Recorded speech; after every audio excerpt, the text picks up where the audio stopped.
Walang pinoprotektahan, walang kasinungalingan. Serbisyong totoo lang.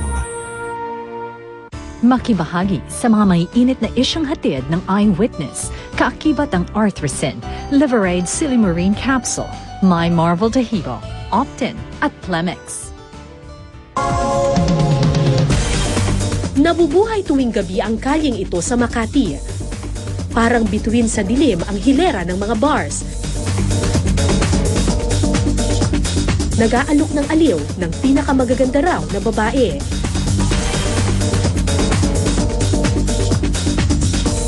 Pero may isang bar na kakaiba ang kislap. Malakas ang tugtog, hile-hilera ang mesa, may mga sumasayaw din sa ilalim ng ilaw.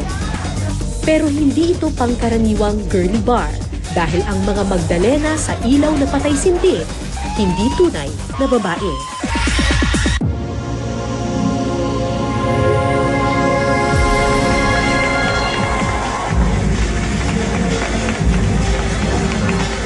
Si Mimi ang mamasan ng naturang bar. Veteranang showgirl sa Japan, ayon kay Mimi, nang maghigpit daw ang bansang Hapon sa pagpasok ng mga entertainer, maraming bakla ang nawalan ng kita. We're so lucky na naisipan ng may-ari na magtayo ng ganitong klaseng bar para na rin sa mga katulad namin. Kasi marami di bang bakla na nandito na sa pakalat-kalat, walang ginagawa. Sayang naman. Mabuti na isip nila na magtayo ng ganitong klaseng parang ginaya nila yung Japanese style na bar. Pero sa isang bansa tulad ng Pilipinas kung saan hindi pa tuluyang tanggap ang mga bading, may tatangkilik kaya sa mga gay RO? Minsan nga hindi alam ng customer na baklaan pala to, yung bar na to. Hindi nila alam. Tapos minsan syempre trabaho ko yun, na, may idea ka ba kung anong klaseng bar ang pinagdahan mo? Wala. Gusto ko lang uminom ganyan-ganyan. This is the only bar that I've been through na napakaganda ng mga babae. Kaya sabi ko, oh my God, hindi niya alam. Nang pasukin ko ang paraiso ng mga bading na GRO, punong-puno ang bar. Sa ngayon, umaabot na sa 40 ang dancer at GRO nila at lahat hindi tunay na babae. Lady Boy kung tawagin ang mga bading na GRO. Itsurang babae, kilos babae, pero ang totoo, lalaki. Mas masaya ba ito kaysa sa girly bars? Bakit? Mas magaling kang tumika sa mga yun. Mas magaling kayong tsumika. Naniniwala ang mga bading na kahit hindi sila tunay na babae, mas angat raw sila sa mga tunay na GRO. Kung sa mga girly bars daw kasi, tinitable lang ang mga babae. Silang mga bading na GRO, dancer na, komedyante pa, at magikero pa. Parang kailangan pagtrabahuan mo yung yung iinumin mo. Kaya may magic, patawa, lahat gagawin. At least, kung magsalita mo yung customer, nagpainuman siya, nabayaran namin ng saya. Hindi lang naman kailangan, babae ka, kailangan yung may laman ang usapan. May talino, gano'n. Magna cum laude.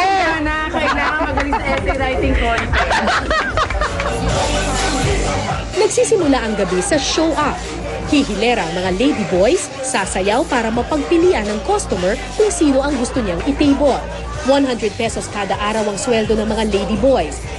350 pesos naman ang ladies drink, 250 ang mapupunta sa bar, at 100 ang mapupunta sa GRO. May sweldo kayo. Meron din. Allowance na rin. Per day yun? Per day po. Per day. Tapos aside from yung allowance nyo per day, Drinks pa. May drinks kami, kung makarami ka ng drinks. Oo. Nakita mo. kung makarami kang drinks, di lasing-lasing kayo. Depende kung ano yung drinks din. Katawang babae, sikmurang lalaki. Ano yun? Teka, Katawang babae, sikmurang lalaki. ano ibig sabihin nun? Matibay po sa inuman. Mas marami ang ladies drink. Marami sa mga babaeng GRO napipilitan lang sa kanilang trabaho. Pero para sa mga bading na GRO, hindi lang pera ang kanilang habol. Siyempre, kailangan din namin ng lalaking magmamahal sa amin forever. Ganon. Talaga yung number. Future. Kung masipag ka naman, magkakapera kayo. Oo. Okay. So, una, pag-ibig. Pangalawa, pera. Iba-ibang klase ng sayaw ang pinapakita ng mga dancer na bading. Ganito rin daw ang show na ginagawa nila para sa mga Hapon noon. May mabilis,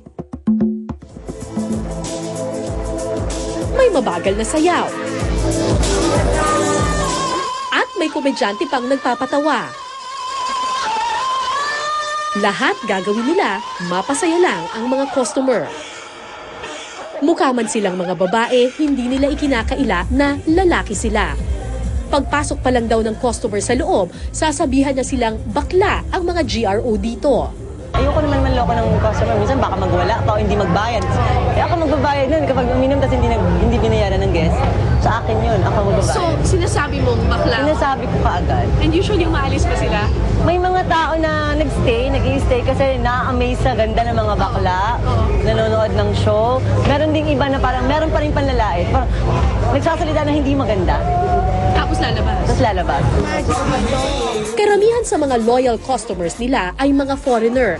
Pabor daw ito sa kanila kasi mas galante ang mga dayuhan. Mas aware po sila sa mga ladyboy. Parang mas open-minded po sila. Curious, karamihan din curious sa mga ladyboy. Bakit yung mga Pilipino? Iba-iba po kasi yung taste ng customer. Yung mga American gusto nila medyo maitim. Yung mga Japanese payat. Yung mga Arabo naman po gusto voluptuous. Iba-iba. Mga Pilipino, anong gusto? Mahalo. Babae ang gusto ng mga Pilipino. Babae ang gusto nila. Pero gaano man kagalante ang customer, strikto raw ang kanilang mga patakaran.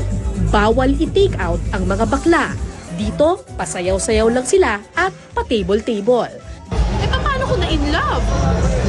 Depende yun. Kasi minsan may mga So far dito, may mga katulad kanina yung in-interview si Kyla. Meron siya naging guest dito na foreigner na ilan. Sa kanya parang naging mag-boyfriend sila. Pero hindi na kasi nagtagal. Si Kyla ang isa sa mga leader ng mga GRO dito. Sanay na siya sa pagbibigay aliw dahil mismong mga kapatid niya ang nagpakilala sa kanya sa ganitong trabaho. Tulad ni Kyla, bakla rin ang kanyang mga kapatid. Pero kung si Kyla pasayaw-sayaw lang sa loob ng bar, sa labas, iba na ang usapan. Pick-up gays ang mga kapatid ni Kyla. Mas malaking kita? Mas malaki yung kita. Kasi ako dito sa bar, 9 to 5 a.m. yung trabaho ko. Sila samantala pag sa labas sila, mga ilang oras na may pera na sila. At magkano kinikita nila? Depende sa guest. Pero, halimbawa, ikaw per day yung bayad mo dito. Ano, hundreds or thousands? 100,000. Sa kanila, Hindi lang sa loob ng bar makakakita ng mga lady boys. Sa labas ng kalye, sa gitna ng dilim, may mga baklang Magdalenang nagbibigay ng kakaibang aliw. Nakakatulong naman sa kupano. Sila lang po ang nag-aanap buhay sa amin. Papatunayan namin sa kanya na naging mabuti kaming anak, may silbi kami na kahit ganito kami.